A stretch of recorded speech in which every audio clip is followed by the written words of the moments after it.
breaking down every game, every day in Major League Baseball. This is the Baseball Betting Show. Here is your host, Greg Peterson. A warm welcome to welcome to lovely Las Vegas for the Baseball Betting Show with myself, Greg Peterson, now a part of the VSiN family of podcasts.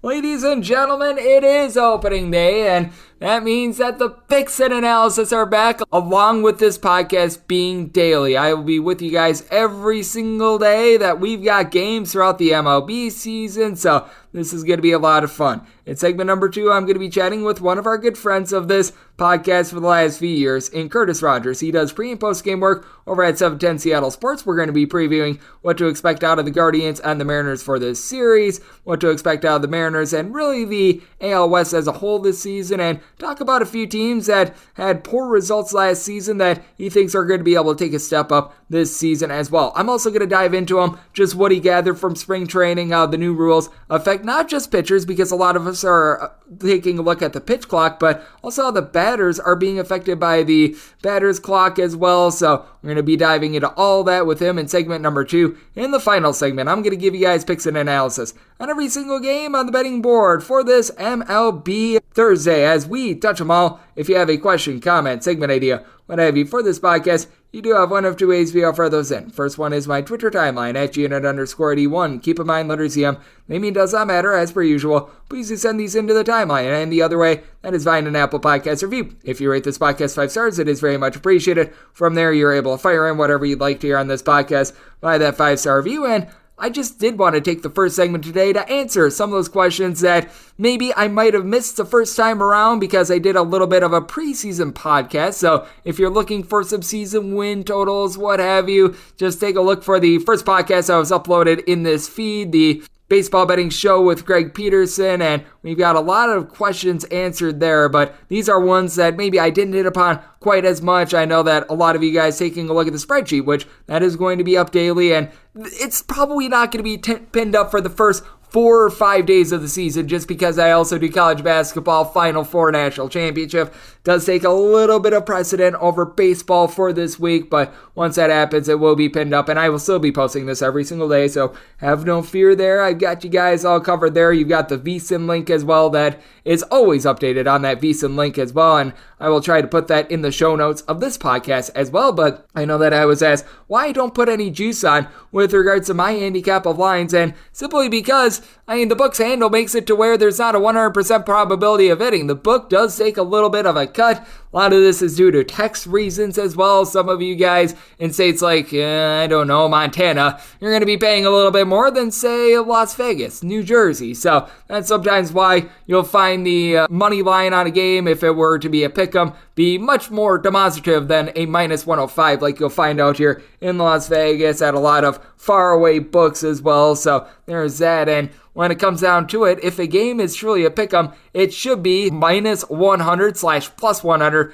on both sides. Meanwhile, you notice at the books, it's -105, -110. You're able to go down the list, and the FIG is a big reason why the books cut. And you don't place that in with regards to your handicap, because you can't have two teams win probability if you're doing a fair handicap not add up to 100%. So if I were to place it at -105 both ways, that doesn't add up to 100% like it would for 100 on both sides, because -100/+100, that indicates that a team has a 50% chance of winning. You put down $100 to win $100, so just simple math there. So that's a big reason why I do that with regards to the spreadsheet. When it comes to just taking a look at early season games, I was asked about pitching in general, and I was asked about weather. I'm going to address pitching first. You do want to be mindful that with opening day starters and guys just going through their first and second time in the rotation, I noticed this last year, a lot of them did not pitch their full allotment of pitches. There were very few pitchers that really went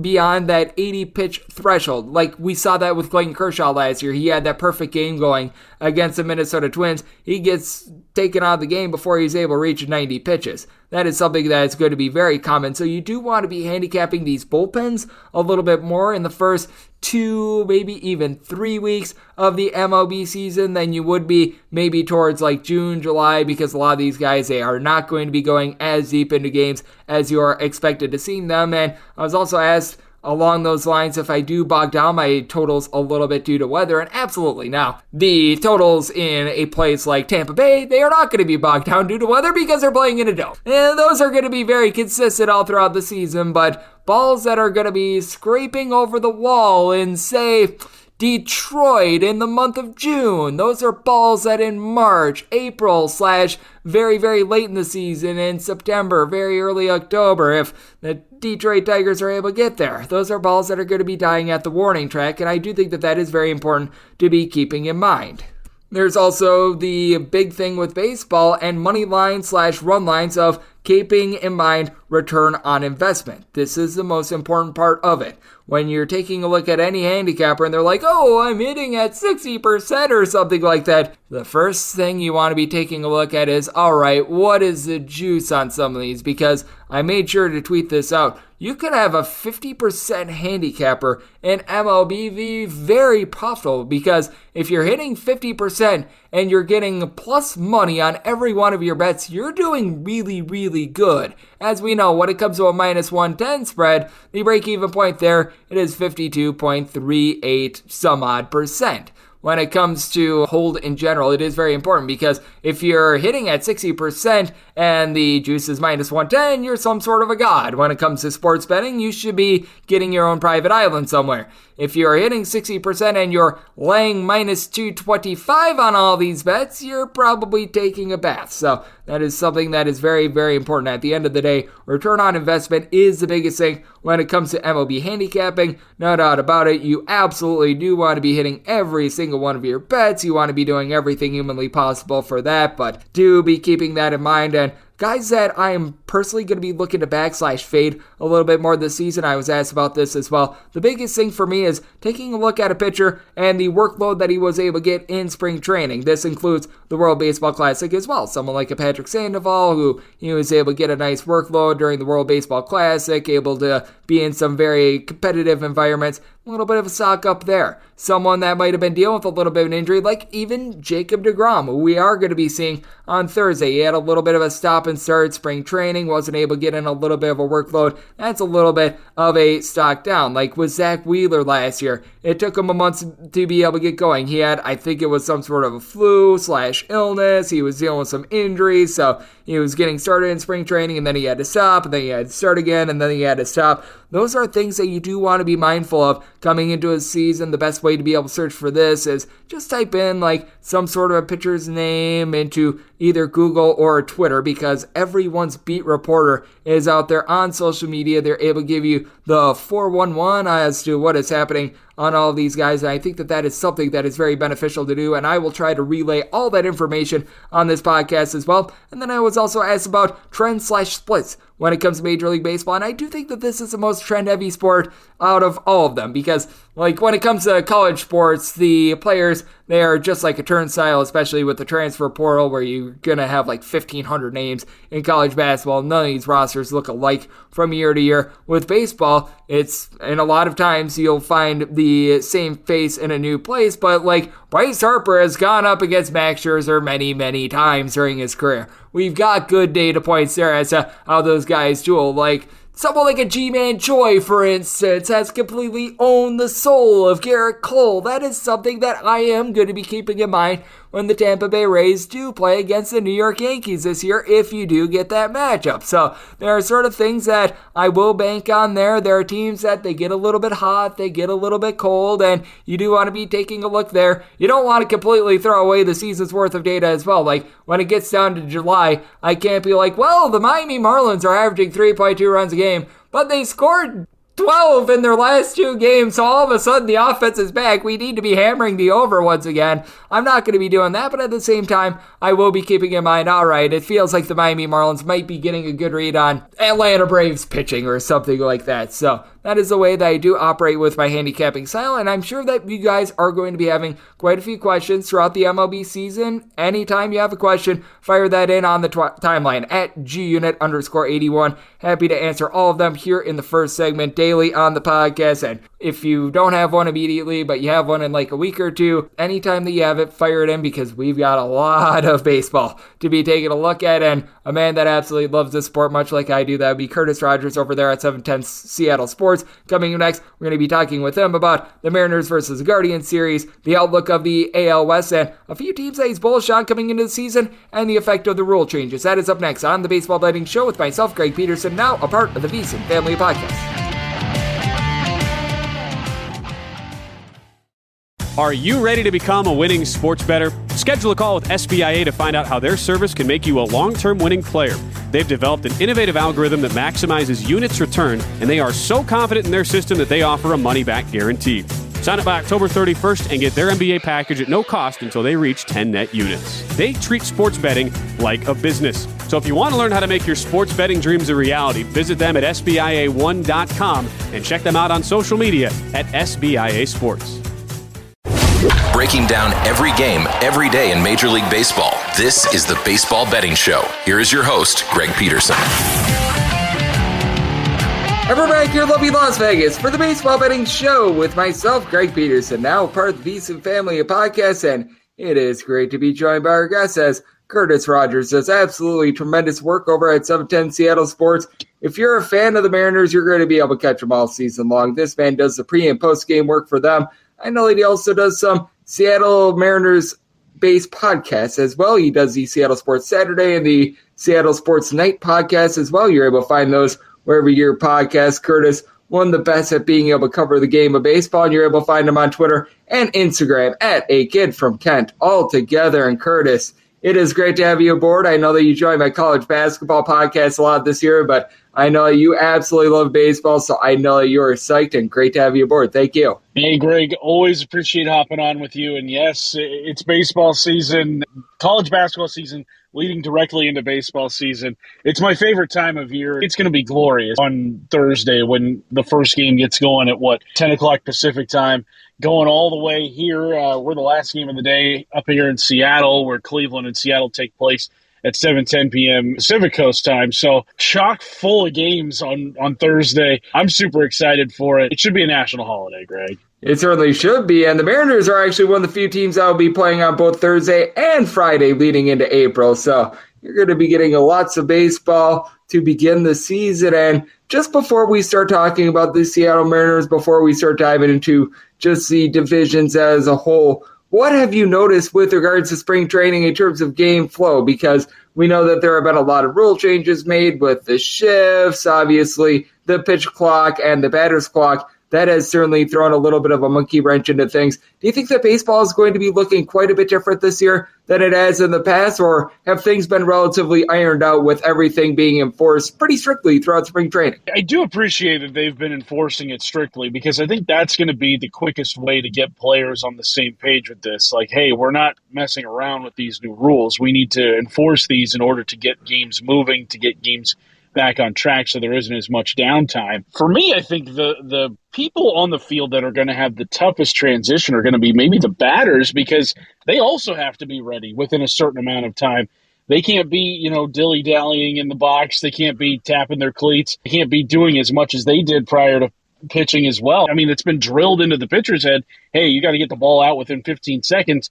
But I don't necessarily think it's been drilled into the batter's head like, hey, you got to be ready and set within 7 seconds in order for things to go smoothly here. So I think that might be a big instance of something to watch out for in the early going of the season. I know we've seen a couple of batters have issues with it, getting automatic strikes called against them. It should make for a very interesting wrinkle to start the season, but I think the improved pace of play is going to be beneficial for everybody. I don't think we're going to see as many players get gassed as much. For fans who want to attend a game in person, you're not going to have to set aside 4, 5, 6 hours potentially in terms of, traveling to the ballpark, sitting through the game, and then traveling back. You can watch a game now. It feels like pretty comfortably under 3 hours now. So I think that's going to be something very beneficial to the casual fan. And I think players are excited to not have to, sit around for as much as they have been in years past. These rules have all been designed to increase action in the game, and I think it's done to that so far. We've seen batting averages go up. We've seen runs go up per game during spring training. I think that's going to translate to the regular season too. We haven't really found a workaround for a lot of these new rules, whether it be the pitch clock or shifting defensively. As long as these teams continue to play like they've been playing in spring, I think it's going to make for a much more exciting brand of ball this year. I do think it's going to be very interesting to see how things go at the beginning part of the season, and I do think that there's going to be a little bit of transition, but I do think that guys are doing a good job of coping with it, as Curtis Rogers, who does great work over at 710 Seattle Sports, is joining me on the podcast. And Curtis, in terms of what we are going to be seeing on the field, as we both know, the Seattle Mariners finally, and I mean finally, snapped that playoff drought last year. They were able to finally be able to reach that point. They lose the Houston Astros in the playoffs, but certainly no shame there, as the Astros, they were able to win the whole enchilada. And what are you expecting out of the Mariners this year? Because I take a look at this Mariners team, and I think that they've got all the goods aside from one thing, just being able to get on base consistently to turn some of those solo home runs that they got last year into 2-run shots. That's a big thing that I'm looking for this season out of the Mariners to improve. Yeah, I think that's a great point you make there, Greg, because last year, if the Mariners weren't hitting home runs, they were not scoring runs during games. I think that's going to be a big, big thing they need to do offensively this year in order to assure themselves of a return trip to the postseason. Got to be honest, Greg, it felt weird working Mariners games in October. I'd never done it before in my entire professional career. Obviously got to experience that as a child, but it was weird last year working in October, no doubt. But I'd love to do it again, for sure. Yeah, offensively, I think that is the big question mark for the Mariners this year. Can they put together innings where rallies are sustained? They're not, relying upon the long ball from guys like Julio, guys like Eugenio Suarez, Cal Raleigh. This year they add Teoscar Hernandez from the Blue Jays, who makes a lot more consistent contact than Mitch Haniger did a year ago. He's a guy that left, has gone to the San Francisco Giants now. So I think that's an upgrade out in right field. The big question mark, though, is going to be Jared Kelenic again. Here we go. Trip number 3 to the big leagues. Will it be better than trips 1 and 2? Remains to be seen. He tore the cover off the ball in spring training this year.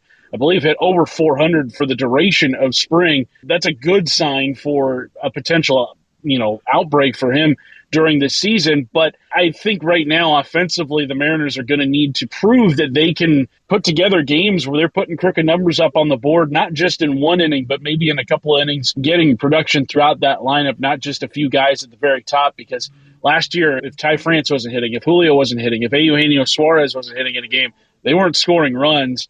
And so hopefully now their lineup is a little longer. They add Colton Wong, too, to that offense, who should be an upgrade from Adam Frazier last year. But right now, the offense is the biggest question mark for this team. No doubt about it, as I really like what I saw out of the Seattle Mariners pitching, and it is going to be the big acquisition that they made at the trade deadline, who is going to be starting for them to begin the season, as we do have Curtis Rogers of 710 Seattle Sports joining me on the podcast in Luis Castillo. He is going to be the ace of the staff, but I take a look at the entirety of the Seattle Mariners staff, and it is rock solid. No doubt about it. I think that there are a few people who are a little bit salty about the home run that Robbie Ray gave up against the Houston Astros during the postseason, but by and large, he was able to do a solid job when he got starts in Seattle. Young guys like George Kirby, Logan Gilbert, they certainly showed their worth. And I take a look top to bottom in terms of pitching for the Seattle Mariners, and maybe they don't have the best 1 through 3 in the big leagues or anything like that, but if you compare all teams with regards to starting pitching and bullpen, I would say at minimum the Seattle Mariners are in the top 5 in the league in terms of overall depth of pitching. I think so. I think this team, starting rotation and bullpen, can throw a number of arms at other teams. They've got 6 major league quality starting pitchers right now. If you add Marco Gonzalez and Chris Flexen to the back end of the rotation too, I think the expectation is Marco Gonzalez will be the number 5 starter for the Mariners, at least at the start of the season. Their hope is that they can get the same kind of health they did last year. They did not lose a single start last year to injury.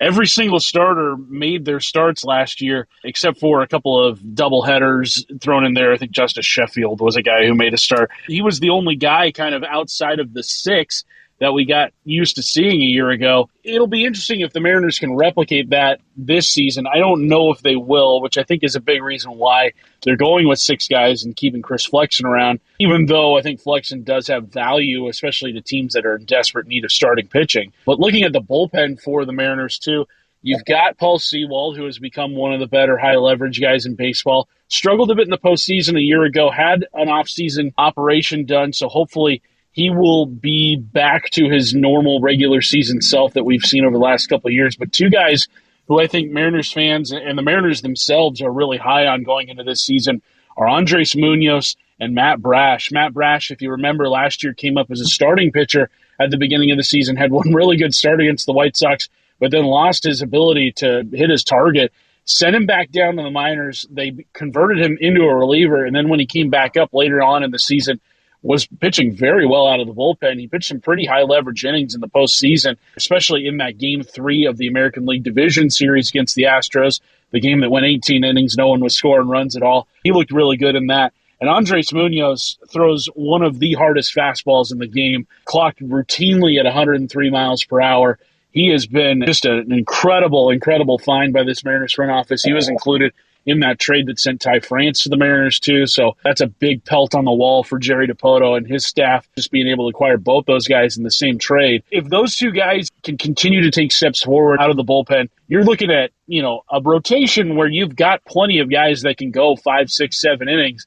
And then all of a sudden, if you can get it to those three guys, Brash, Munoz, Sewald, heck, throw Penn Murphy in there too, who looked really good out of the bullpen last season. All of a sudden now games are getting really short for opponents if you're not able to crack that Mariners pitching staff. That Mariners pitching staff is very much on point, and they're going to be going up against the Cleveland Guardians team that they had some incredible pitching in order to be able to get to the postseason as well. And I do think that it is so fascinating that these two teams are meeting up to begin the season, because I do think that there's a lot of similarities between both of these teams, because with the Cleveland Guardians, they were a bunch that with the offense, it was a little bit more lax. Now, they hit fewer home runs than the Seattle Mariners. There's no question about that. They actually picked up Josh Bell in the offseason, which I think is going to be beneficial for the Guardians. But I think that this will be a very interesting series number 1 for them, and the Mariners are going to be catching a break because it appears as though they won't have to go up against Tristan McKenzie with that recent news. Yeah, I think that's going to be a huge opportunity for the Mariners in this series against Cleveland. No Tristan McKenzie, who has been one of the best arms in the American League Central over the last couple seasons. Obviously, Shane Bieber gets the start in Game 1, former Cy Young Award winner. That's going to be a fun matchup with him and Luis Castillo taking the mound against each other. Castillo's a guy who has started off seasons kind of slow in years past, so I wonder if he will be able to get charged up for this home opener. One interesting wrinkle for the Mariners rotation is that they will have Marco Gonzalez go Game 4 of this series, rather than Game 5. George Kirby will get the start in Game 5 of the season, which will be against the Angels on that Monday. We will not see George Kirby against Cleveland in the opening series, but you'll see Luis Castillo, Logan Gilbert, Robbie Ray, Marco Gonzalez. Those 4 guys will take the mound against Cleveland. I think in most of those matchups, the Mariners will have the advantage in terms of starting pitching. Marco Gonzalez probably not. He had a very up and down season a year ago. Pitched a lot of quality starts, if that's the metric you want to use, but also there's a lot of variables that go into quality starts that, aren't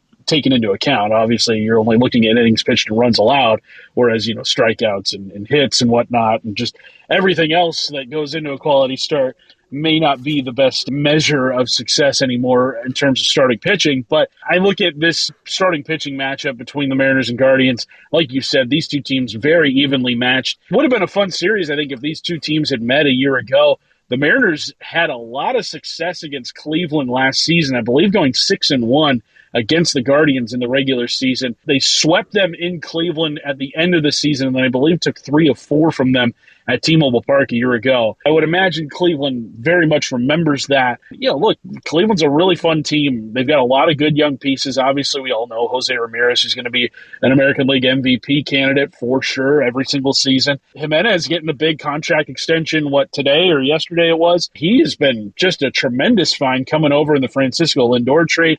I think he was, a 7-WAR player a year ago. Those kinds of players don't grow on trees.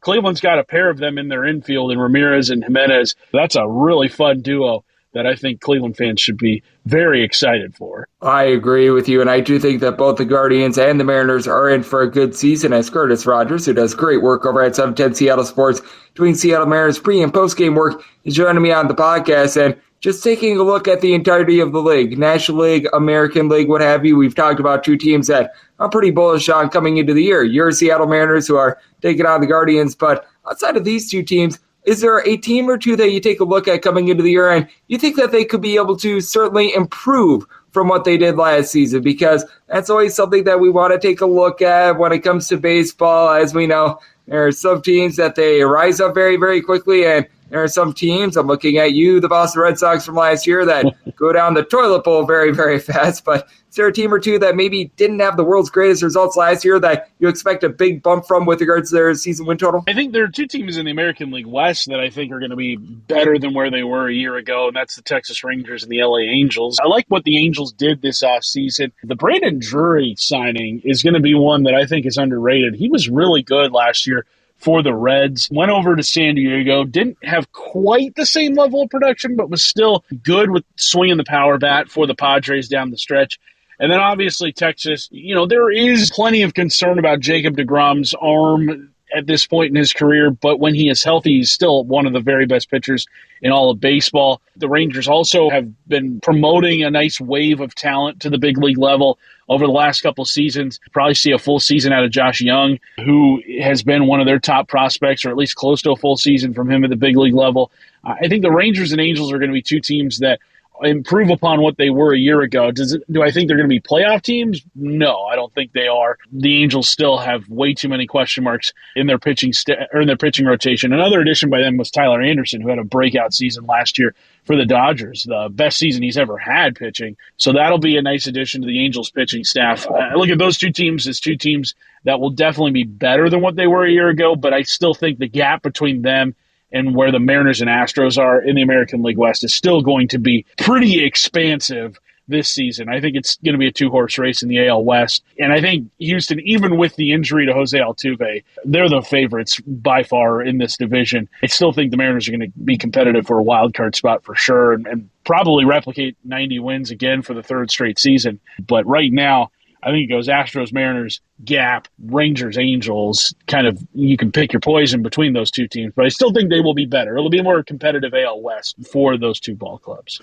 Yep, and then the biggest thing that Oakland has to look forward to is the fact that they're probably going to be in Las Vegas within the next few years, as, man, they are spending less money this year than they did about 20 years ago, which that is not a good thing in this day and age of sports. But what is always a good thing is getting you on this podcast, Curtis. Baseball is back. I know you're going to be doing an amazing job covering not just the Seattle Mariners, but really the whole landscape of professional baseball, taking a look at everything that we're going to be getting this season. And I know that you've got a lot of work that is on your plate, and you do it all so well. So let the good people at home know what's all on tap for you and how people can follow along on social media and other platforms. Well, yeah, you can follow me on Twitter and Instagram at @AKidFromKent. Like Greg mentioned at the beginning of this, you can catch me on the Mariners pre- and post-game show.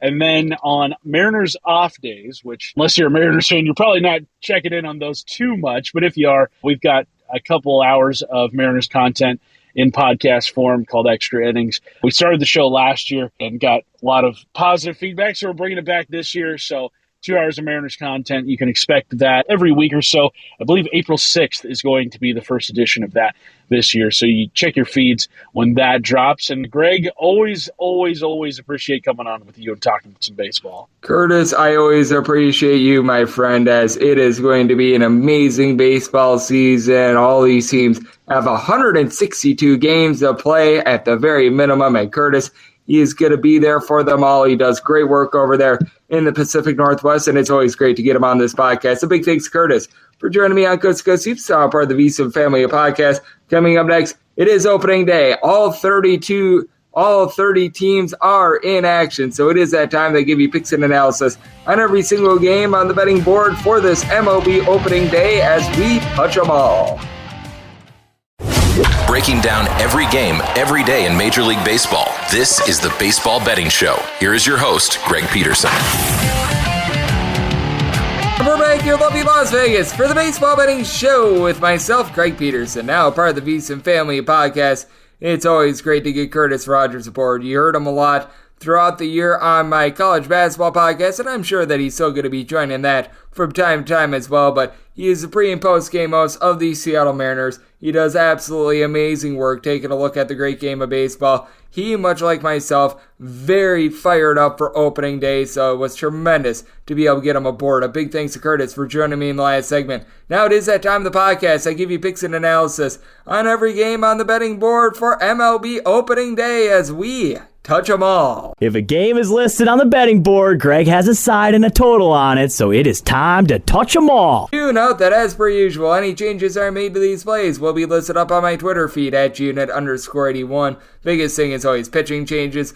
Fortunately, opening day is typically not the time where you're going to be seeing a lot of flipperoonies. Sometimes you'll see something very unexpected, like I think that Blake Snell got hurt in warm-ups in one of his first starts of the year last year, but those are very, very few and far between. Now, the pitching changes are going to be coming in future days, but how rotation order works with Major League Baseball is actually very good. For those of you guys that remember college basketball, it can be a mess, but the way it works in Major League Baseball is that it'll go National League games first, then the American League games. Interleague games are at the bottom. If you were to have a rainout from the previous day, that becomes a written game. That one goes down to the bottom just because the rotation was set before that written in game. But, I mean, it's actually very convenient. It's in time order with regards to the order of the leagues as well. So we get started with that first National League game of 961, 962 on the board. And I will be having a DK Nation pick every day as well. Aside from the Final Four national title, they always want me to focus on college basketball there. So aside from those 2 days,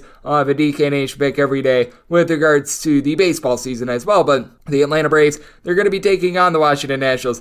Patrick Corbin is going to be going for the Washington Nationals, and Mad Max Fried is on the bump for the Bravos. The Braves are favorites of anywhere between minus 235 and minus 250. And with the Washington Nationals, you're finding them as low as plus $2. We're seeing them now as high as plus 220, and plus 220 is pretty much a buy point I've got on the Washington Nationals. I needed at least a plus 218 to be able to take a shot. Now, if you're taking a look at the run line on this game, you're finding the Atlanta Braves being right around minus 140 on that run line. If this were to come down to a minus 135, I would entertain that a little bit more, and I'm going to be seeing how this moves overnight a little bit myself. But at current numbers, at a plus 220 or greater, I'm willing to take a shot on the Washington Nationals. Patrick Corbin was terrible last year. There's no ifs, ands, or buts about it. The turkey tosser very nearly lost 19 games, but in his last 5 starts, in 3 of them, he gave up 0 or 1 runs. He actually showed a little bit of improvement towards the back half of the season. That is actually quite encouraging for Mr. Patrick Corbin, and if you do take a look at the fielding independent numbers, he was better than his 6.31 ERA. He got the short end of the stick on balls in play, so I do think that that'll help him out a little bit. And part of this is Max Fried has just gotten off to really rough starts. I've identified this with him. First 3-4 starts, it always feels like he's a little bit of a hot mess, and then he turns it around after that. And with Max Fried, I took a look at his ERA. In the months of March and April, it's more around a 4.32. He doesn't have a single other month in which his ERA is above a 3.65. So I do think that that is important to note. Now, with the Atlanta Braves, they're going to back him up with a far better bullpen. They picked up Rossio Iglesias towards back half of last season, Tyler Madzek, Colin McHugh. These are guys that you're able to work with. And for the Washington Nationals, fortunately, they've gotten past the days of Wander. I swear, oh, this guy sucks, but the bullpen still is not great. Though, towards the back half of the season, after the All-Star break, it was about a league average bullpen. Someone like a Carl Edwards Jr. is able to give you okay innings. Kyle Finnegan, not the world's worst reliever. Even someone like a Erasmo Ramirez was able to give you quality innings, and you do want to be having longer relievers this time of year because guys are not going to be going their full allotment of pitches, typically first game or 2 to start out the season. And for the Washington Nationals, they showed a little bit of a sign of life towards back half of last season with some of their younger guys. I do like the upside of someone like his TJ Abrams, who he came over in the Juan Soto trade. I do think that there's quite a bit of upside with him. Keibert Ruiz is a highly touted prospect. Joey Meneses last year, when he was able to get at-bats, he had a 3.24. He was getting a home run every about 17 or so at-bats, so there is a little bit of upside with the Nationals. It's a far below average lineup, but at the same time, they're not completely putrid. For the Atlanta Braves, you did have Matt Olson just ripping the cover off the ball in spring training, and he's following up a year last year where he had 240 with 34 home runs, but if you notice towards back half of the season, he was really coming into form. I fully expect him to have a better year this year in terms of being able to get on base, and then you've got all sorts of mashers. It seems like Marcell Ozuna has put behind him all the, shall we say, controversy of last year. Orlando Arcia won that shortstop spot, and I do think that he's going to be very good for the Atlanta Braves. I remember watching him with the Milwaukee Brewers. Lots of upside there, and just have a locked and loaded Braves team that was one of the top offenses in the National League last year. But we have noticed that the Braves in recent years, they've gotten off to slow starts and then they pick it up after. In the case 2 years ago, it was really post All-Star break last year. It took them a month or two and then they were able to fire on all cylinders. So should the Braves be an underdog here? No, but I think that we went a little bit too far with Max Fried being a little bit shaky towards the first part of the season. So anything north of 218, I'm willing to take a shot on the Nationals, and currently that is what I'm finding in. I did set my total at 8.7. I do think that Fried is going to be a little bit shaky. Patrick Corbin, there's not really a lot of trusting in him to be able to get you an under in this spot. So here at a total of 8, because the 8 currently has juice of anywhere between minus 115 to minus 120 to the under, with the over that is anywhere between even minus 105. I'm willing to go over, and with the Washington Nationals plus 218 or more, that is a play for me on them. 963, 964 on the betting board. The Milwaukee Brewers hit the road face-off against the Chicago Cubs.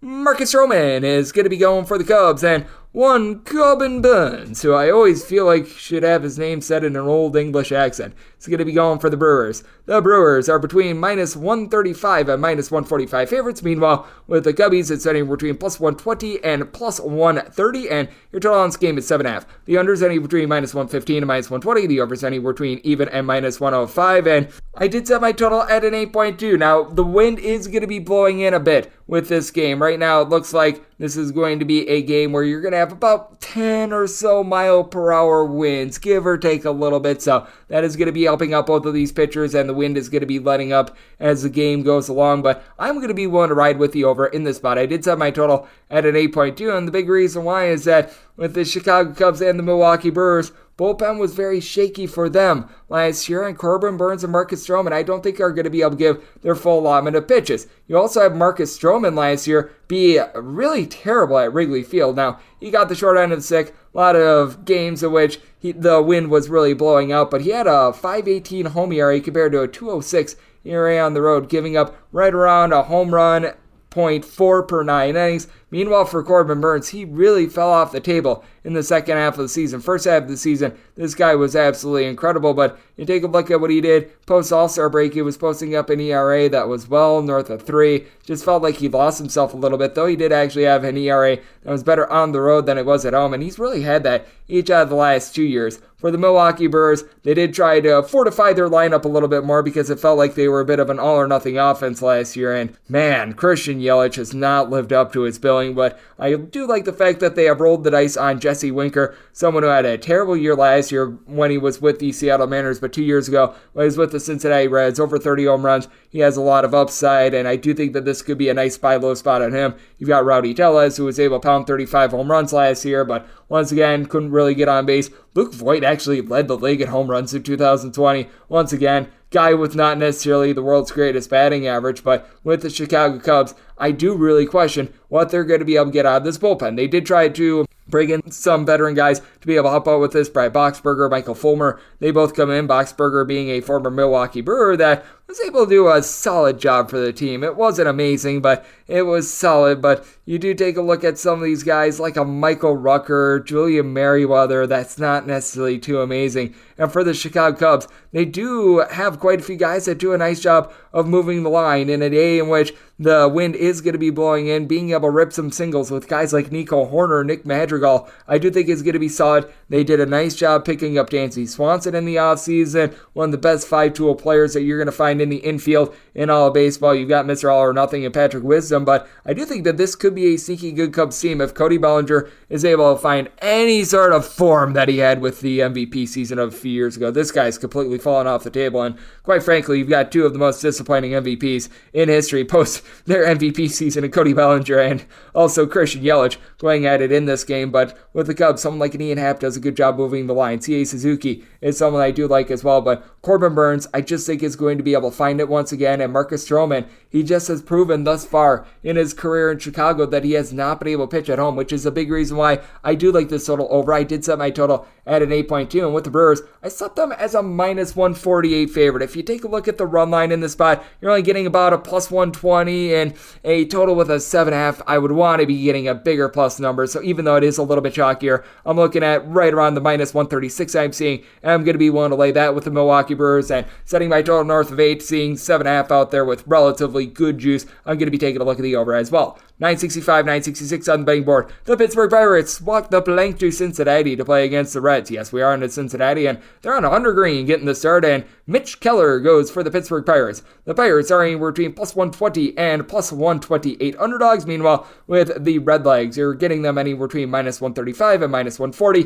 8.5 is your total. The over is anywhere between even money and minus 110. Meanwhile, the under is anywhere between minus 110 and minus 120. And with the Cincinnati Reds, I did set them as more of a minus 148 favorite in this ordeal. So I'm going to be willing to lay the number with Hunter Green. He's got really good stuff. Was throwing 100 plus miles per hour all season long last year, but he was just giving up rocket starts beginning part of the season. You'll note that in his final 5 starts of the year last year, he gave up 2 earned runs and 1 home run. He really did a nice job of fortifying himself there. Went 5 or 6 innings in every one of these, 6 plus innings in 4 of those starts, and he only had 7 walks in that time span as well, with 8 plus punch-outs in every one of those starts. Hunter Green really did a good job towards back half of the season last year, and Mitch Keller has added a little bit of velocity as well. I like the way that he was able to show himself during spring training. He had a good overall form there, and he gave up 3 runs or fewer in each out of his final 5 starts. So I do think that both of these pitchers are going to be able to do a relatively okay job, which is a reason why I did set my total at 8.3. It is a little bit more of a hitter-friendly ballpark out there in Cincinnati, but it's a little bit colder this time of year in Cincinnati since it's still March. So I'm going to be taking a look at the under in this spot, especially with the Reds having a complete fall-off with their offense towards back half of the season last year. You do have Jonathan India, who does a relatively solid job of moving the line, but not what we would call a power bat. Nick Senzel, he has just not really been able to find it as a pro. Joey Votto is just washed up at this point. He hit a 205 last season. I think he'll be a little bit better this year, but still not great. Will Myers has been a touch-and-go guy that really didn't show a lot of power last year, so I'm not too impressed by the Cincinnati Reds lineup, but under the radar, their bullpen actually really improved towards the back half last season. Towards the front half of it, they were really, really bad, but you were able to have Buck Farmer actually pitch halfway decent towards the back half last season. Lucas Sims is someone I always like. He's just unfortunately been very banged up for the team. Alexis Diaz posted up a sub-2 ERA last year. Fernando Cruz was able to give you a sub-150 ERA. You've actually got some really good arms when it comes to the Cincinnati Reds bullpen. Meanwhile, with the Pittsburgh Pirates, well, the bullpen is not so great. David Bednar has been relatively solid for this team, but that said, you're going to be relying upon Jarlin Garcia, cast off from the San Francisco Giants. Johan Oviedo is going to be probably a little bit more of a starter for this team, but hey man, you're going to need to use a lot of relievers. We're looking forward, and they've got Rich Hill in the starting rotation for this team. I mean, it's just really not good, but I mean, Dory Moretta, that's not too great. J.C. Young was relatively solid coming out of the bullpen, but I mean, really, other than DeYoung and Bednar, you really don't have a lot of guys that are able to trust in this bullpen, and for the Pittsburgh Pirates, this is just not a good lineup. I do think that there is perhaps some upside with guys like Oniel Cruz and Brian Hayes. Hayes is able to get more on base. Oniel Cruz is someone that could be able to bust out and have 30-plus home runs this year, but he's just very inconsistent at the plate. He's very young, strikes out quite a bit, so he's a very much boom or bust candidate. They're rolling the dice on Carlos Santana, who had 19 home runs last year, but also hit a 202. Brian Reynolds does a nice job moving the line. He's got some power, and I mean, welcome back Andrew McCutchen, but what is he going to be able to get of you at this point of his career? The Pirates, they've got one of the worst lineups in the big leagues. Both of these pitchers, they looked rock solid towards the back half of the season, so I'm going to be riding with the under in this spot. And with the Cincinnati Reds, I do think that Hunter Green is going to be able to dominate in the Reds. They've got a little bit of a better lineup and a far better bullpen. So I did set the Reds more around a minus 146 or a minus 148 favorite, seeing this between minus 135 minus 140. Don't want the run line, but I'm going to take the money line of the Reds and the under. 967, 968 on the betting board. The San Diego Padres are going to be playing host to the Colorado Rockies. Ervan Marquez is going to be going for the Rockies. Blake Snell is on the bump for the Padres. The Padres on the money line are between minus 192 and minus 210. Meanwhile, with Colorado, you're going to be getting them anywhere between plus 170 and plus 182. I'll give you the run line right now. On the Padres, you're getting them anywhere between plus 105 to plus 110 if you're looking to lay a run and a half. And your total on this game is 7.5. Unders anywhere between minus 110 and minus 120. The overs anywhere between even and minus 110. And if you're able to get that plus 110, which I'm mostly seeing on the Padres run line, that's where I'm looking. I would need at least plus 225 to be able to take a shot on the Rockies, and we're just not going to be able to get there.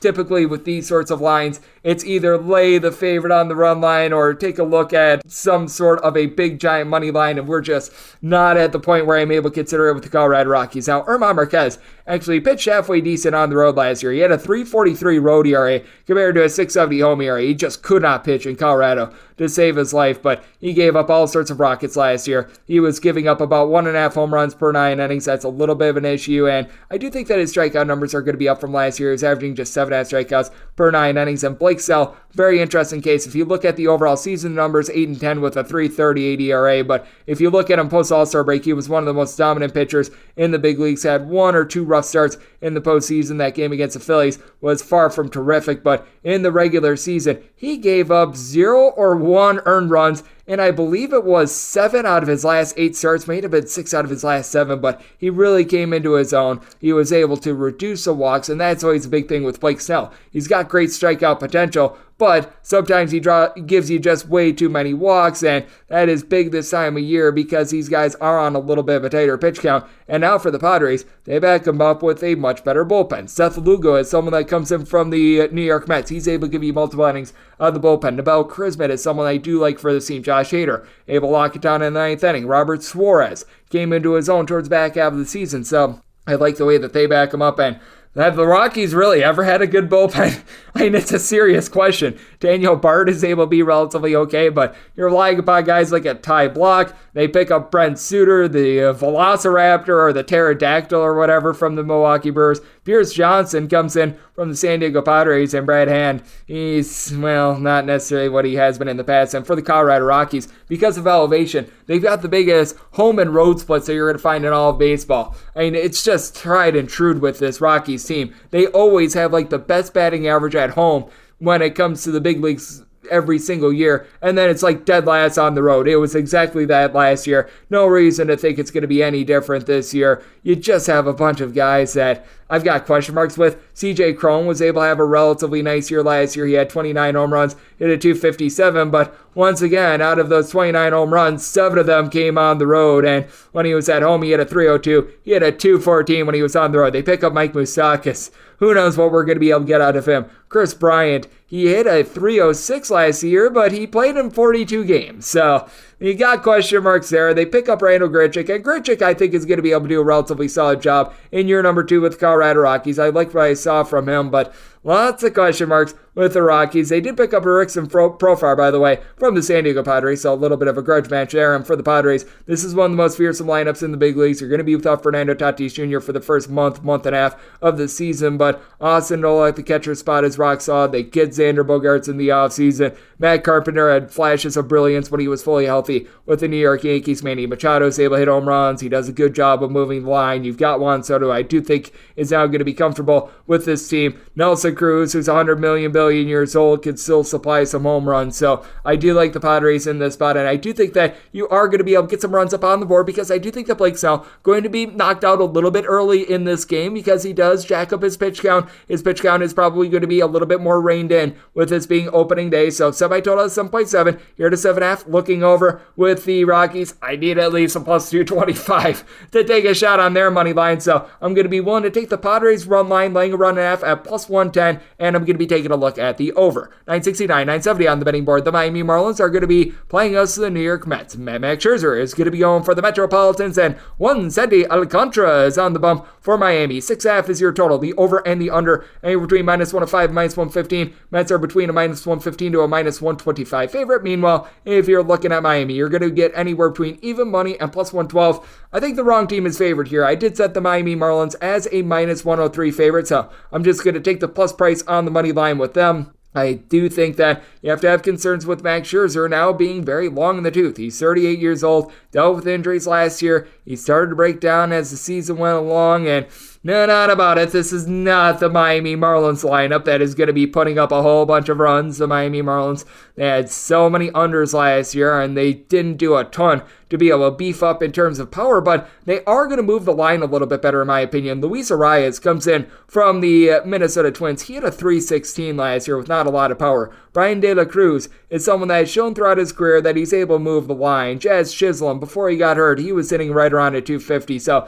you do have players for the Miami Marlins that are able to put it together. Jorge Soler was injured for much of last year. They picked up Gene Segura, so you don't have a lot of power, but you've got guys that are able to play station-to-station baseball. And then for the New York Metropolitans, this is a lineup that was able to be one of the best over teams in all of baseball last year. You've got Omar Narvaez, who's able to do a good job of moving the line, and the batting average overall of this team is rock solid. Francisco Lindor came into his own last year. Eduardo Escobar is able to provide you with a little bit of power. Pete Alonso, 40 home runs last season. He's always been one of the best in the big leagues at hitting home runs on the road. Starling Marte of the Marte Parte is someone that I like. So you've got overall a Mets team that I do like their offense, but you've got a guy in Sandy Alcantara who was just absolutely amazing last year. His ERA was $1.64 at home. He allowed 8 home runs at 121 innings, and you've got to figure that things are going to be a little bit more reined in with his pitch count, especially with it being just start number 1. But even in start number 1 last year, he was able to go north of 80 pitches. Not a lot of pitchers are allowed to do that, and typically Max Scherzer would be a candidate for that, but I do think that because he is a little bit older now, that the Mets are going to be a little bit more unwilling to do that with the Mets as well. They lose Seth Lugo from that bullpen. They replace him with Brooks Raley, who's relatively okay, but not having Edwin Diaz, that is one of the more underrated losses in all the big leagues. They're now going to have to mix and match with someone like a David Robertson to be able to help this team out, so you do have your issues there. Meanwhile, for the Miami Marlins, the bullpen, it can be a little bit of a worry spot for the team, but you do have a couple of top-flight guys that are able to do a good job for this team, as last year you had the Anthonys, Anthony Bass, Anthony Bender. You're going to be in a little bit of transition this season, but I did like what I saw out of someone like a Steven Okert last year. He had a sub-3 ERA. Andrew Nardi is probably someone that you don't want to be trusting in too much, but I do expect a little bit more of a bounce back for Tanner Scott, who is a little bit more of a primary closer. When he was with the Baltimore Orioles a few years ago, Uskar Abdulazobin was able to give you some relatively solid innings as well, so I do think that the Marlins have just enough in their bullpen to match what the Mets are able to supply, just because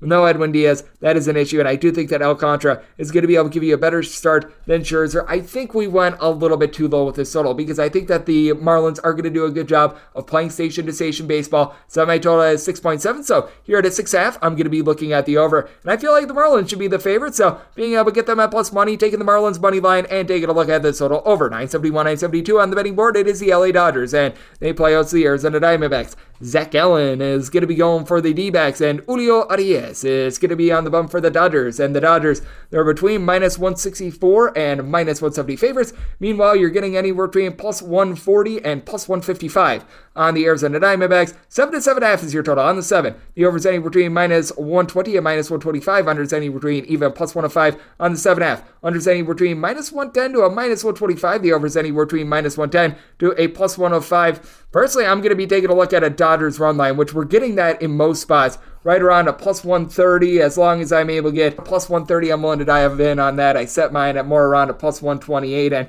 the Dodgers, I did set them as a minus 186 favorite just because with Zach Gallen. I bet on this guy a ton. He is absolutely amazing, but with him probably being on a little bit of a tighter pitch count to begin the season, that does mean that he's probably only going to be able to go 5 or so innings. His first start last year, they only threw him for 66 pitches, and those were 4 scoreless innings, and then you have to rely upon an Arizona Diamondbacks bullpen that stinks. I wish that I could put it any other way, but it stinks. They bring in Miguel Castro, they bring in Andrew Chafin to try to fortify things a little bit, but Mark Melancon is about 500 years old and was not too good. Cole Sulzer is someone that I have absolutely no faith in whatsoever. He had a north of 5 ERA. Carlos Vargas, I mean, you're able to go down the list. It's not good. Andrew Chafin, they're looking to kick the tires on him. Meanwhile, you've got an LA Dodgers team that year in and year out, they've got one of the best bullpens in the big leagues. Bruce Arthur Gratterall is able to be amazing. Now, they've been rostering Shelby Miller, which that's not necessarily so great, but Evan Phillips, someone who's off the radar, like an Alex Vesia. These guys are all relatively solid. They get back Danny Hudson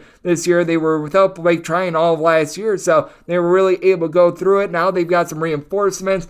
probably a healthy Phil Bickford as well, so that helps them out. And for the Dodgers, did they lose a few pieces from last year? Yes. Are they going to be without Gavin Lux? Yes, but at the same time, they do pick up JD Martinez, who still hit right around a 275 last year. Power numbers were down, but all in all, he's going to be able to do a solid job for this lineup. You've got Freddie Freeman, who was one of the best players in the league last year. Max Muncy was uncharacteristically terrible. I expect a little bit of a bounce back from him. You've still got Mookie Betts in that outfield. We've seen Chris Taylor have his moments. We've seen Trace Thompson have his moments. And for the Arizona Diamondbacks, you've got to be questioning where the offense is going to be coming from, because they did lose Dalton Varsho in the offseason. They were able to pick up Evan Longoria, but this guy's now 37 years old. What are you going to be expecting out of him? Geraldo Perdomo is someone with some upside, but he had a $195 when he was at the big leagues last season. I think that he's going to be able to take strides forward, but I don't know how big those strides are going to be. Kyle Lewis is a former Rookie of the Year in the American League from a few seasons ago, but has been all sorts of banged up, has not been able to recapture that form. I like Ketel Marte of the Marte Parte, but you really don't have a lot of power outside of Christian Walker in this lineup, and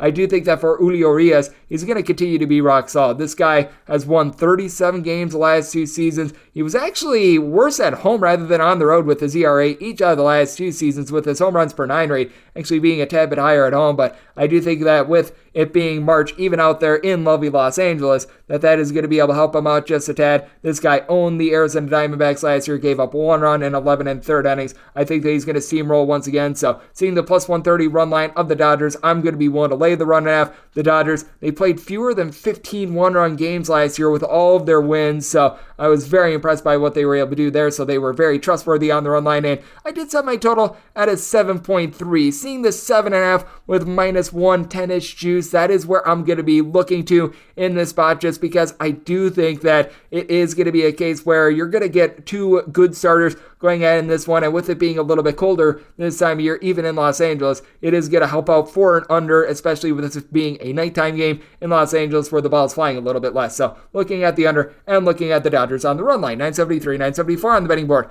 The Boston Red Sox are going to be playing against the Baltimore Orioles. Kyle Gibson is going to be going for Baltimore, and Corey Kluber is on the bump for Boston. This is a total of 9, with the under anywhere between minus 105 to minus 120. The over juice is anywhere between minus 115 and even money. Boston is between a minus 115 to a minus 125 favorite. Between plus 105 and plus 115 is what you're getting Baltimore at, and this is going to be a play for me on Boston. I did set them as a minus 144 favorite. Corey Kluber did an amazing job of not walking guys last year, and that should allow him to go a little bit deeper in this game than most starters on opening day. Most starters, you're only going to get about 80 or so pitches, and when you're not walking guys, that does help you be able to deliver a little bit of depth. Corey Kluber has not really pitched consistently in Boston, but he's been making his tour of AL East teams. He was with the Rays, he was with the New York Yankees, so he's very familiar of pitching against the Baltimore Orioles and pitching in this ballpark. Meanwhile, for Kyle Gibson, this guy just was not good last year. His 10-8 record is just a big giant Medusa because he had a 5.05 ERA. His strikeouts per 9 rate was right around 7.5. I mean, if you were following the Phillies last year, you were hoping for anyone other than Kyle Gibson to be taking the mound, and when he was away from Philadelphia last year, posted up a 5.79 ERA. This is the only game on the board that I set my total at north of 9. I set my total at 9.2. Boston, a very hitter-friendly ballpark. I'm going to be taking a look at the over now with Boston. The lineup is in a little bit of transition. No more Xander Bogaerts, no more JD Martinez, but I do like the way that they were able to address things in the offseason. Justin Turner down for what comes in. His power numbers were down last year, but he was able to hit nearly a 280. Tristan Casas showed some flashes of brilliance towards the back half of the season. Rafi Devers was amazing. He had 27 bombs, hit nearly a 300. He's always been able to hit in Boston. Alex Verdugo does a nice job of being able to move the line, and then Masakata Yoshida was really able to show himself very well in the World Baseball Classic. I have very high expectations for him. And this Baltimore lineup is relatively solid as well. Gunnar Henderson is the odds-on favorite to win Rookie of the Year. He was able to do a rock-solid job at the shortstop spot towards the back half of the season last year. In a day and age where we're going to be seeing more stolen bases, Jorge Mateo, he's one of the best in the big leagues of being able to do that. Austin DeSays Kid has some wheels. He's able to move the line.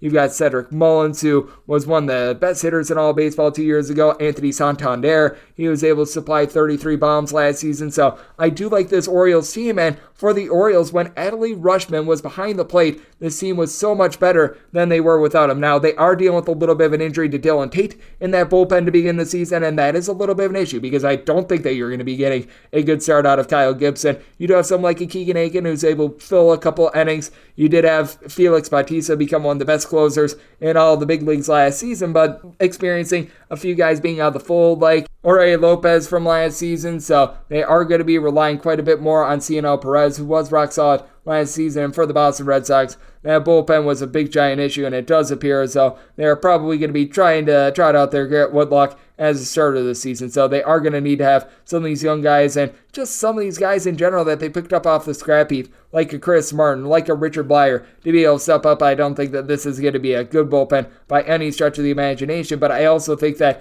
Kyle Gibson is going to be getting lit up in this game. I actually do have some faith in Corey Kluber. Kluber did give up his fair share of home runs last season, but at the same time, him being able to keep down the walks, him being able to give command, I do think that'll allow him to go a little bit deeper in this game. Picking up someone like an Adam Duvall for the Red Sox, I think that he could be a big fit for this lineup as well. So I do like a little bit of higher scoring games. That I told on 9.2. I'm looking over in this spot, and I'm willing to trust in the better pitcher in Kluber because I do think that he's going to lend a little bit of length. Willing to take the Red Sox up to minus 144. That's what I set them as a favorite. So looking Red Sox and looking over. 975, 976 on the betting board. The Detroit Tigers are hitting the road face-off against the Tampa Bay Rays. Shane McClanahan is going to be going for the Rays, and Eduardo Rodriguez is on the bump for Detroit. Detroit is anywhere between plus 190 and plus 205 underdogs. Meanwhile, taking a look at the Tampa Bay Rays, it is anywhere between minus 220 and minus 235. Your total on this game is anywhere between 6.5 and 7.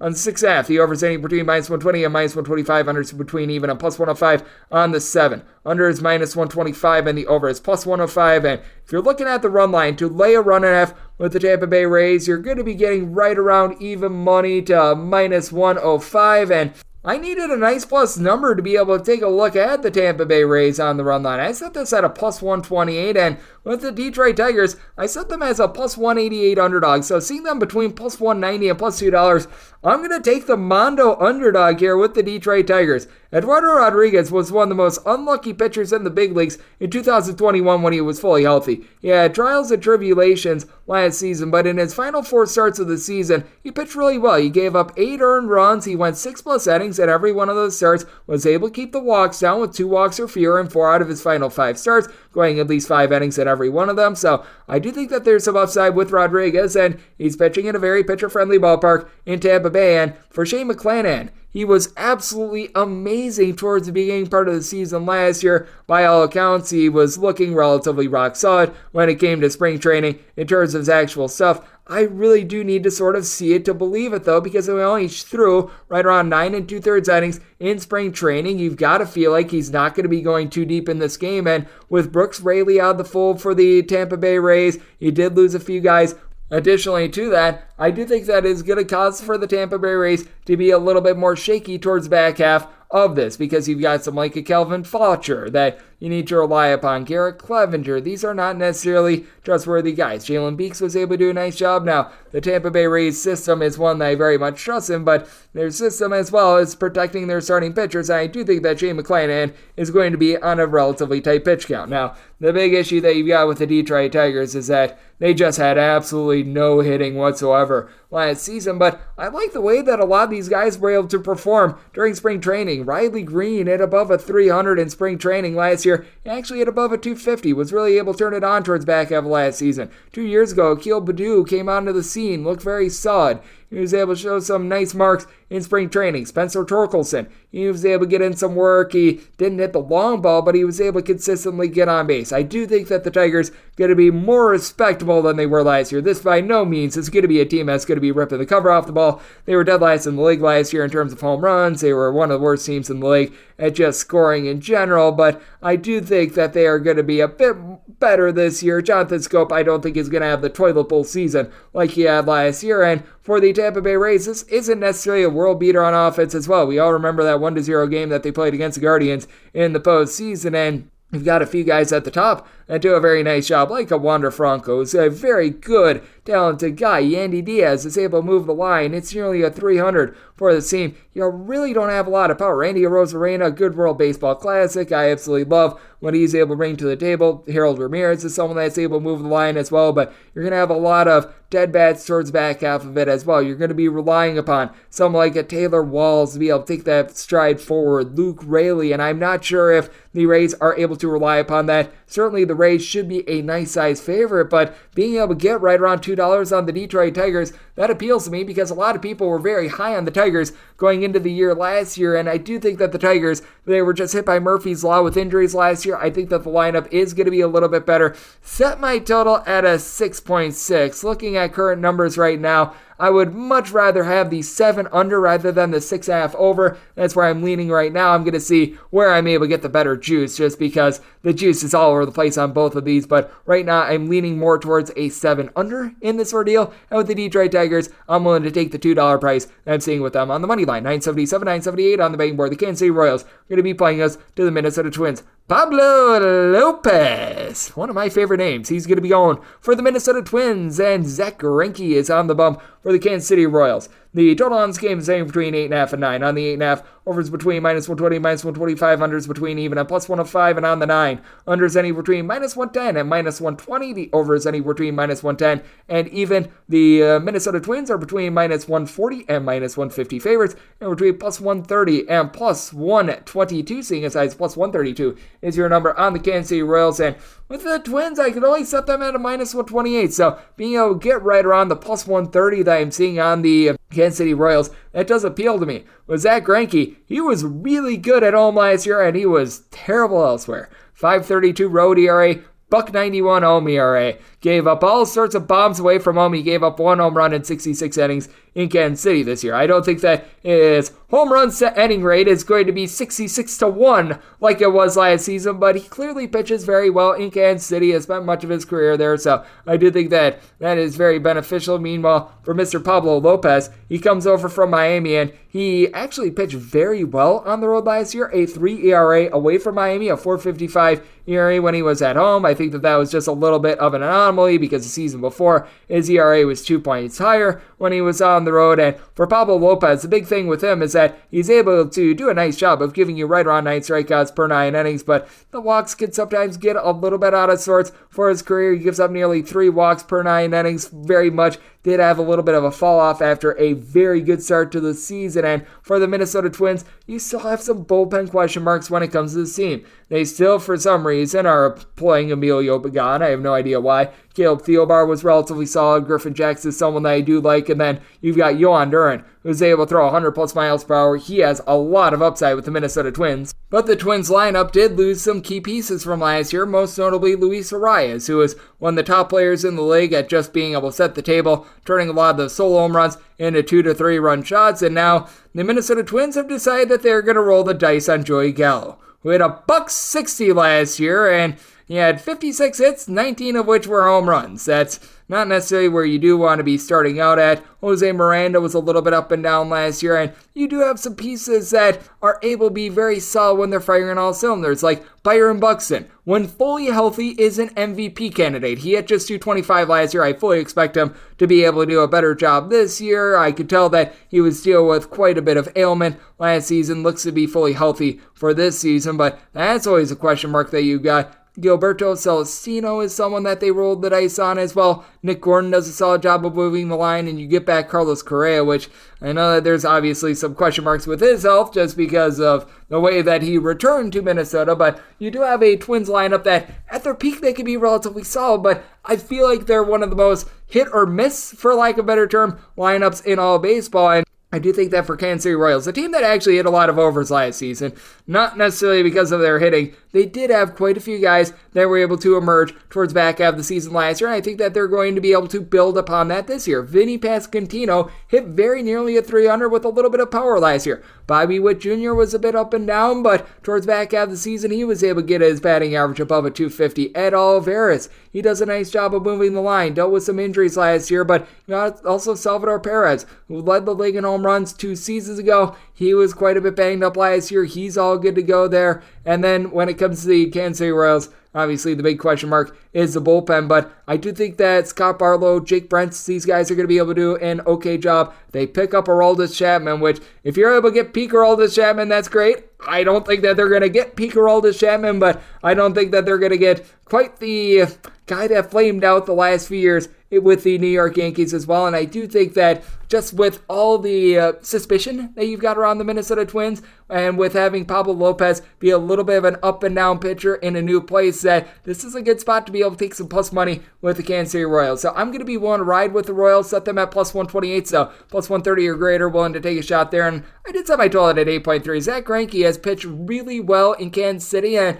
I do think that with the Minnesota Twins, losing Luis Arias is going to impact them more than a lot of people think. So I'm taking a look at the under in this spot, and I'm going to be taking a look at the Kansas City Royals, set my total at 8.3, so even at an 8.5, looking under there as well. 979, 980 on the betting board. The Houston Astros play host to the Chicago White Sox. Dylan Cease is going to be going for the Sox, and Framber Valdez is going to be on the bump for the Houston Astros. Total on this game is anywhere between 7 and 7.5. On the 7, the over is anywhere between minus 115 and minus 125. Under is anywhere between minus 105 and plus 105. Flip it for the 7.5. Under is anywhere between minus 115 and minus 125. Over is anywhere between plus 105 and minus 105. With Houston, you're going to be getting them in between minus 149 and minus 159. And if you're looking at the White Sox, it's anywhere between plus 130 and plus 145. And with the Astros, I did set them as a favorite of more around minus 160. If you're looking at the run line of the Astros, you are able to get that right around about a plus 145. This is probably going to be the chalkiest money line that I'm going to take, but I'm seeing a minus 149 out there. I'm willing to lay it. I set mine at a minus 161.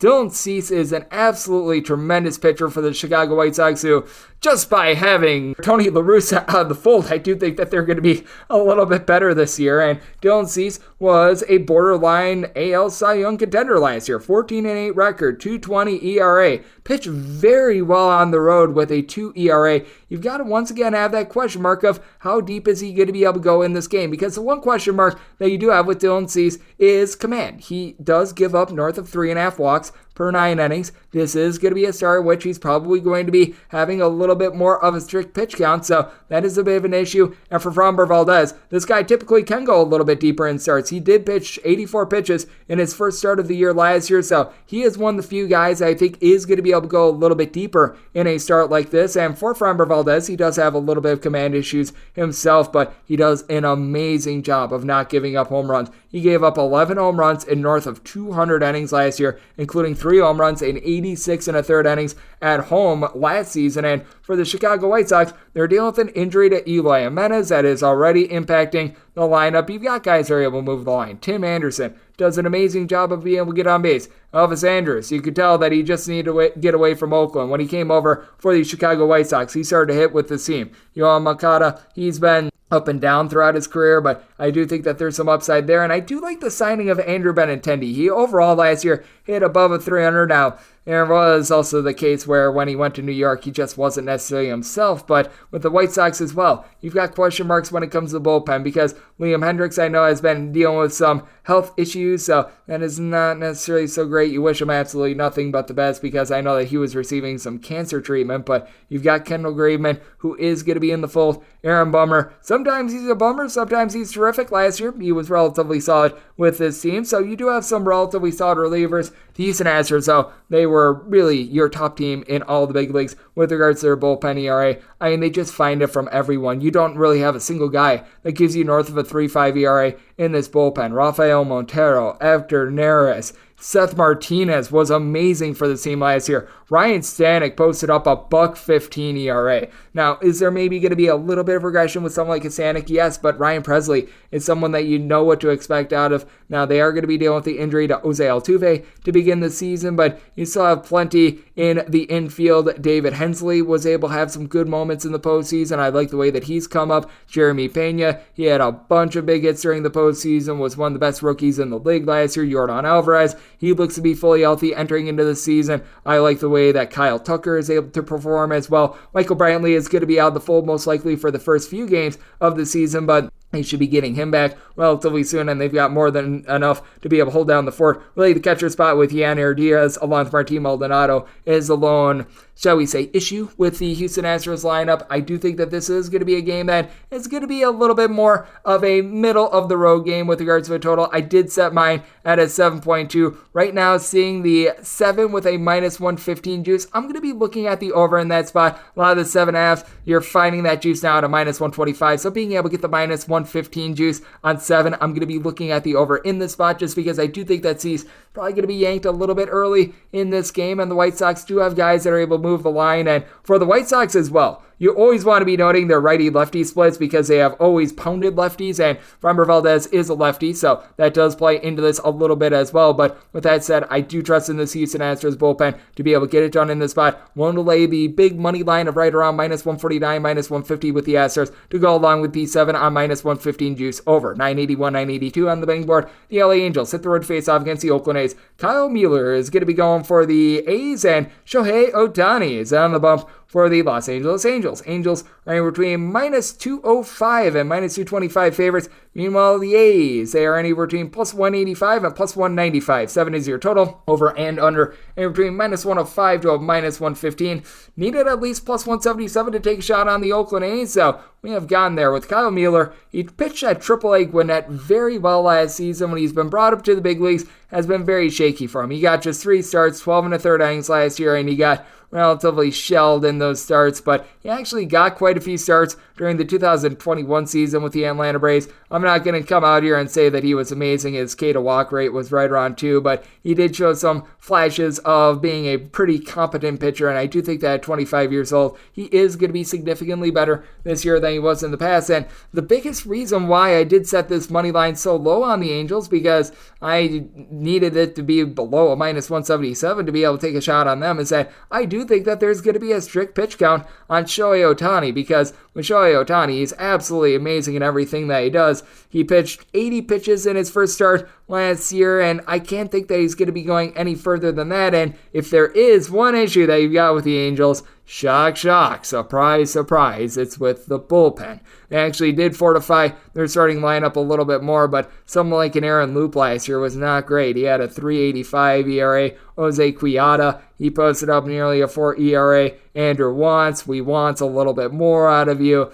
I don't know what they're going to do with Tucker Davidson. He was a failure as a starter. They bring in Matt Moore, so there's just a lot of stray pieces. You've got your good starting pitching for the Angels, but then there's a big fall-off. And for the Oakland A's, can someone tell this team to spend a little bit of money? They bring in Jersich Familia, Spanish for blow and save. That's not great, but you did have the bullpen actually be halfway decent before pretty much all of it got injured last year. Towards the front half of the season, you did have guys like Danny Jimenez, Sam Maul actually be very good for this bunch a season ago. So you do have guys that are able to pitch out of the bullpen. They bring in Trevor May, who last year it was Mayday for him. He had north of 5 ERA. Season before, he was posting up more like a 3.5-ish ERA with the New York Mets. I do think that he's able to refine a little bit more of that form. And for the Oakland A's, the big issue that you've got with the team is finding a little bit of offense. If you look at the advanced analytics, they did get a little bit unlucky, and they did address some things, bringing in someone like an Jesus Aguilar, who he was able to provide a little bit of power, 16 home runs last year. He's a competent bat. Alan Mendes Diaz, he made some bad decisions in the World Series with the Houston Astros, but at the same time, someone that's able to move line at about a 243 last year. Tony Kemp, he knows how to be able to reach base as well. Ramon Laureano was dealing with injury throughout much of the year last year. Getting him healthy is big for the team. Seth Brown was able to provide a little bit of upside as well. And for the LA Angels, you just don't know what you're going to be able to get out of Anthony Rendon because he's been all sorts of banged up. I like the signing of Hunter Renfroe, 29 bombs, hit about a 255 with the Brew Crew last season. You've obviously got Mike Trout, Shohei Ohtani, these guys. You know exactly what to expect out of them, but David Fletcher has been very up and down with the way that he's been able to reach base. They're relying upon Gio Urshela to be able to fill in gaps as well. And as we know, Oakland, a very, very pitcher-friendly ballpark. So Kyle Mueller, who his biggest weakness is giving up hard contact right now, I do think that he is going to benefit from pitching in Oakland this year. So I do think that this is a little bit of a too demonstrative line in this ordeal. I'm willing to take a shot on the Oakland A's, set them at a plus 177. Keep in mind the A's, they were terrible last year, but first month of the year, they actually showed a little bit of fight. I think we could see that here as well. Honestly, did set my total at 6.7. I think that Shohei Ohtani is going to be rock solid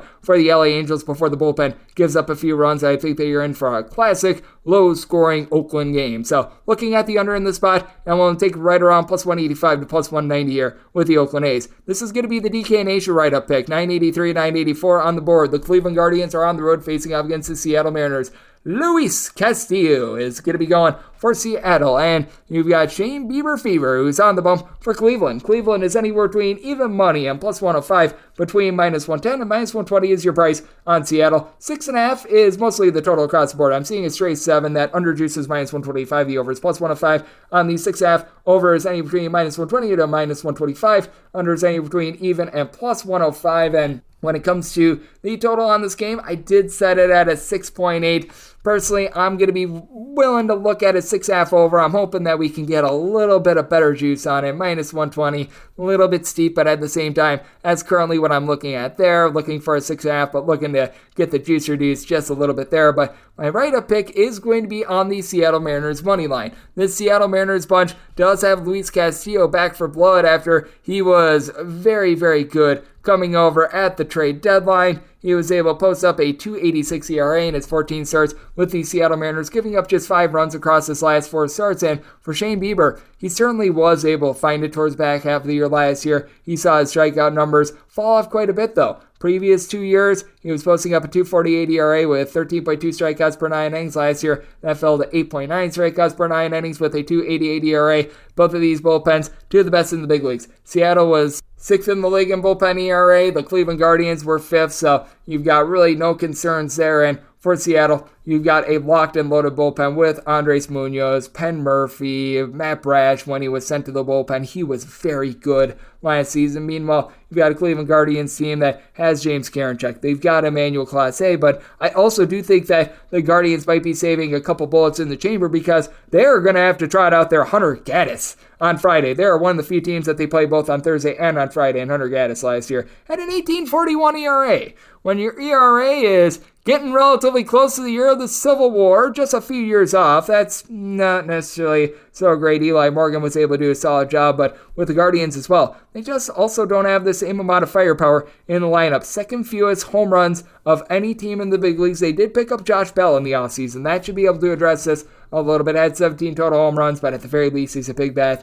and is able to help this team out. Absolutely love the game of Jose Ramirez, one of the best players in the big leagues, 2.80 ERA, 126 RBI. He was so tremendous for the team, and you do have guys that are able to move the line. Oscar Gonzalez, Steven Kwan, they do a solid job there. The biggest kryptonite of Seattle was moving the line. They were in the bottom 3 in the big leagues in terms of batting average. They bring in Teoscar Hernandez and Colt Wong. Wong is at least a 249 each of the last 6 seasons. Teoscar Hernandez, last 2 years, he has combined for 57 home runs, hitting at 279, and you tell that towards the back half of the season, there were guys that were able to get a little bit of a bump up. You got Eugenio Suarez, who was able to really supply some power, 31 home runs last season. Cal Raleigh, big dumper. I think that he's going to do a little bit of better job of moving the line. He was able to supply a bunch of home runs, and got Julio Rodriguez, who is absolutely incredible. He was able to be a 5-tool athlete, hits for great power, does a good job moving the line. And Jerry Kelenic, that's a big question. Looked really good in spring training. Hit a $141 during the regular season last year, hitting .353 here in spring training. Has always been a wonder when it comes to the minor league levels, when it comes to spring training. Can he do it during the regular season? I don't think that he's going to hit a .353 like he did during spring training. I also think that he hits above a $141, and I like the way that Seattle has put together this bullpen. This is going to be a little bit of a later game as well for the Cleveland Guardians, so I do think that with this game being at home, with Luis Castillo really coming into his own with the Seattle Mariners and being able to reduce the walks, that Seattle gets it done in their home opener. My DK Nation write-up, that is going to be on the Seattle money line. I set them at a minus 134, getting between minus 115 and minus 120. That appeals to me. And then when it comes to the total, taking a look at the 6.5 over. 985, 986 on the betting board. You've got the San Francisco Giants, and they're on the road facing off against the New York Yankees. Garrett Cole is going to be going for the Yankees, and you've got Logan Webb, who's going to be on the bump for the San Francisco Giants. With the Giants, you're finding them as an underdog of anywhere between plus 155 and plus 168. Meanwhile, with the New York Yankees, you're going to be getting them between minus 167 and minus 185. 7 to 7.5 is your total on the 7. Over is minus 125. The under is plus 105 on the 7.5. Under's any between minus 110 and minus 125. The over's anywhere between plus 105 and minus 110. If you're looking at the run line of the Yankees, mostly finding that between about a plus 120, seeing as high as a plus 130, and I need at least a plus 137 to take a shot in with the Giants. I need at least plus 166 to be able to fire in. I'm seeing a couple stray 167, 168s, and that is my buy point on the San Francisco Giants. Hopefully this can go up a few pennies and that Yankees love is able to rein in the betting market. So this is a spot where I'm going to be taking a look at that San Francisco Giants money line with Garrett Cole. He really led the league last year in home runs allowed, and taking a look at the advanced analytics, most of these were no-doubters. I mean, he just gave up a whole bunch of hard contact. So very good with his strikeout numbers. I believe that his 257 strikeouts led the league last season. So he still does a nice job with those put-away pitches.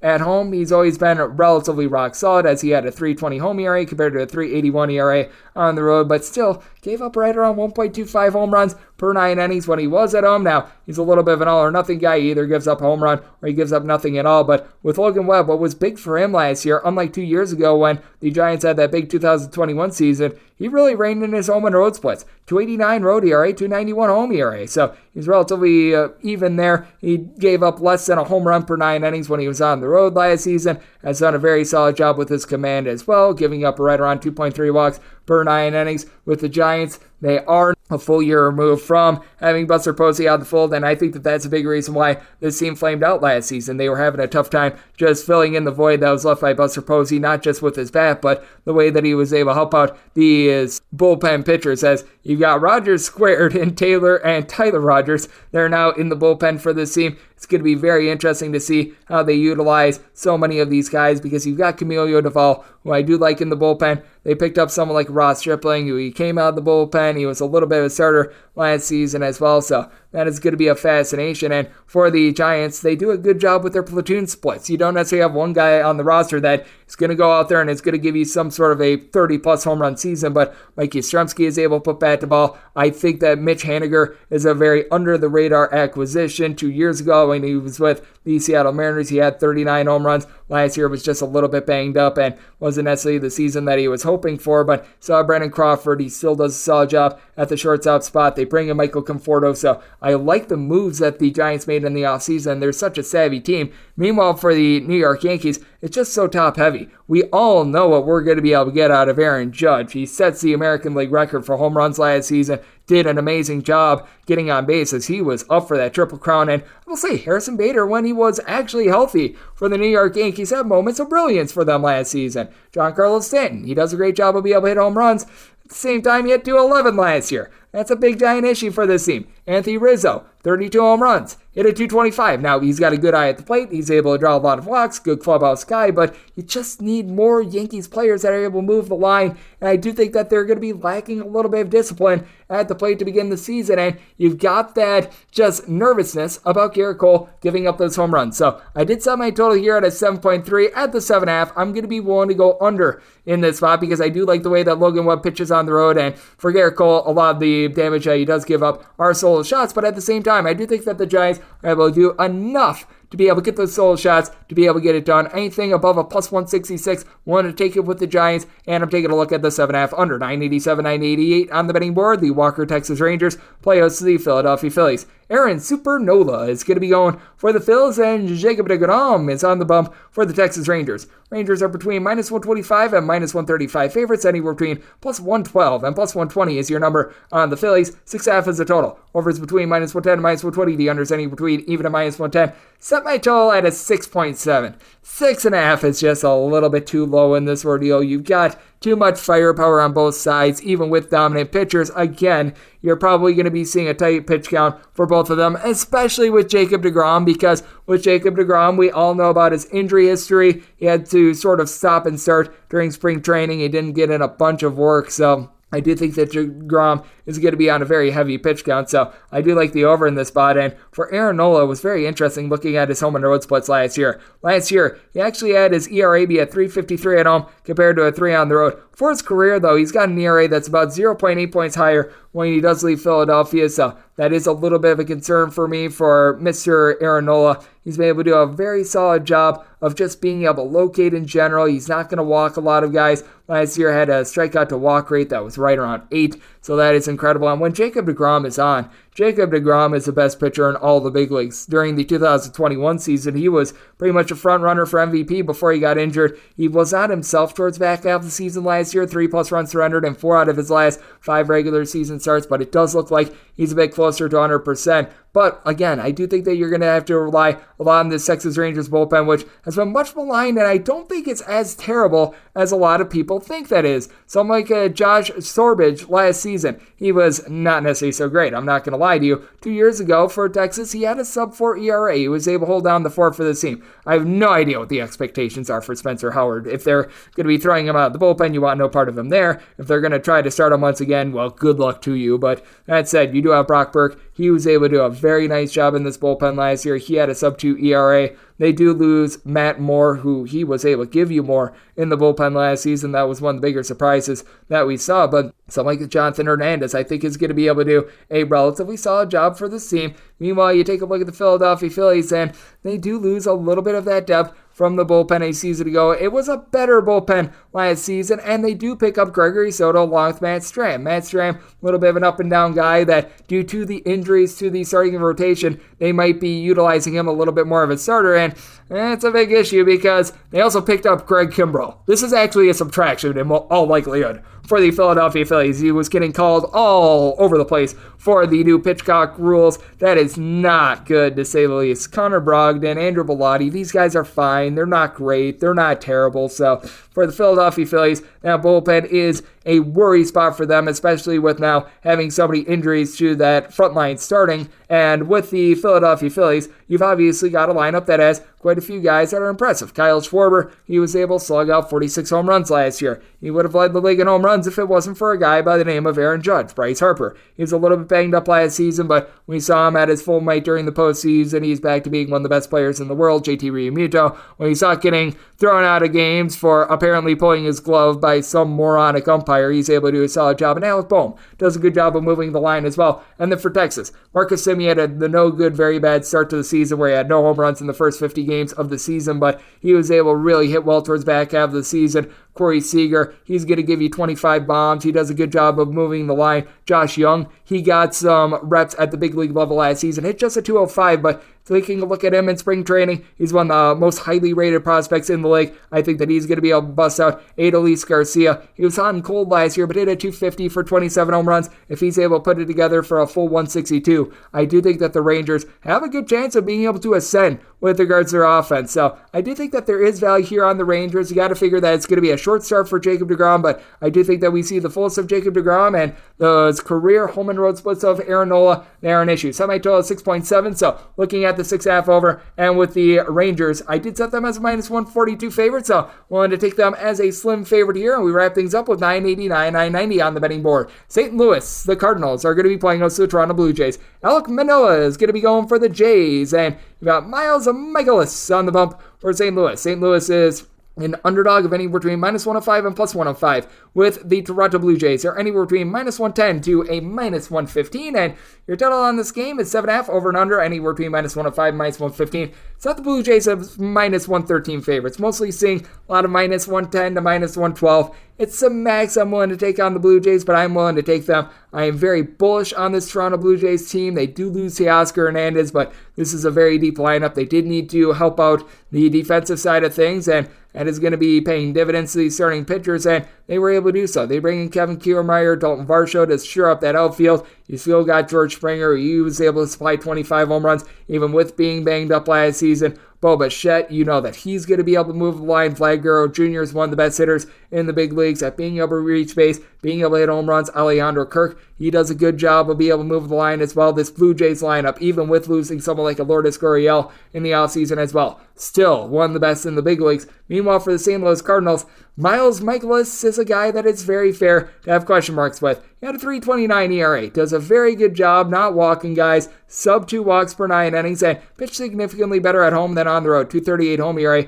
4.10 road ERA. This guy just does not get any strikeouts whatsoever. The ball is going to be in play in the Toronto Blue Jays. I do think that they're going to be able to barrel him up. Meanwhile, Alek Manoah was absolutely amazing away from Toronto last year. 2.42 home ERA, 2.07 road ERA. He gave up 8 home runs and 100 innings away from home. Opponents overall hit a 2.02 off of him. His strikeout numbers were down from his first season, but he was certainly able to do a nice job of being able to hold down the fort, though he is going up against a St. Louis Cardinals lineup that has a lot of nice young guns. Nolan Gorman, he saw some time at the big league level last year, was able to hit 14 home runs and limited at-bats. I like the way that he looked in spring training. You've got Dylan Carlson, who is an up-and-comer for the team. You lose Yadier Molina, which that is going to be affecting these pitchers a little bit, but you're bringing in Wilson Contreras, as savvy as it gets behind the plate. Nolan Arenado, along with Paul Goldschmidt, one of the best 1-2 punches in all of baseball. They, for some reason, decided to sign Taylor Motter. I have no idea what's going on there. That's a dead bat if he's going to be in the lineup at all, but that outfield, with having young guys like Alec Burleson, Lars Nootbaar as well. I like these guys. Tyler O'Neill,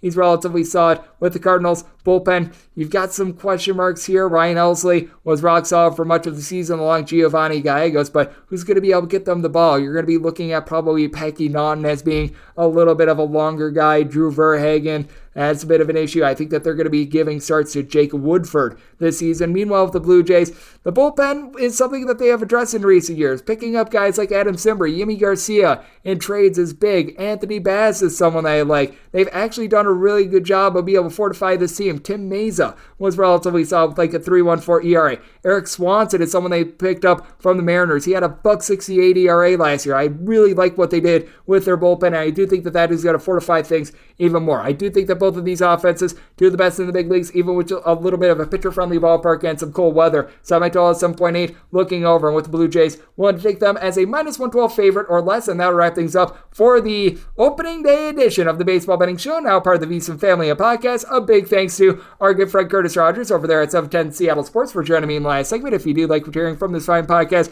the Baseball Betting Show, you're able to subscribe wherever you get your podcasts, Apple Podcasts, Google Play, Spotify, Stitcher, and TuneIn. If you have a question, comment, segment idea, what have you for this podcast, you do have one of two ways we offer those in. First one is my Twitter timeline at @TuneIn_41. Keep in mind, letters EM. The me does not matter. As per usual, please do send these into the timeline. The other way is find an Apple Podcast review. If you rate this podcast 5 stars, it is very much appreciated. From there, you're able to fire on whatever you'd like to hear on this podcast via that 5-star review, coming at you guys every single day throughout the baseball season. And that means I'm coming at you once again tomorrow. Thank you so much for tuning in.